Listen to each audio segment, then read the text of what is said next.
Good evening, and thank you so much for joining us tonight. Many East Texans have questions about immigration and local law enforcement. For that reason, East Texas sheriffs got together today hoping to clear things up. As KLTV7's JD Conti tells us, at times, things got pretty heated. One more time, I want him out of here. Some tense moments this afternoon in Tyler.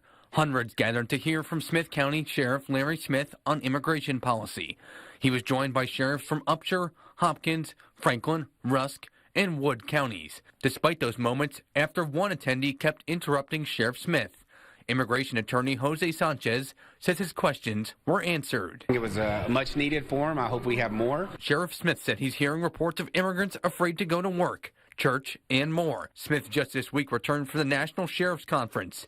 There, he says Border Czar Tom Holman said, ICE would not at this time be going to churches, hospitals, or schools searching for individuals for deportation who have not either been accused of committing a serious crime or who are not presently harboring an individual. Smith said his department has set a threshold of DWI or above to alert ICE.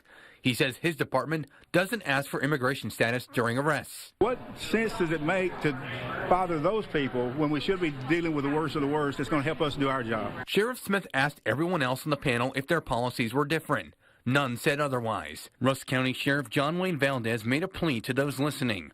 Regardless of status, call for help if you need it. We're up here as a body of sheriffs to tell you, don't fear us.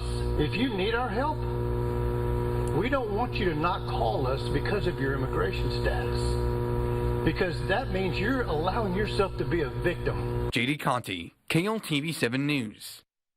Now, of course, Sheriff Smith can only speak for his department. The Tyler Police Department released this statement saying, in part, Tyler PD does not routinely inquire about citizenship status. They say during traffic stops, officers typically request a driver's license or identification.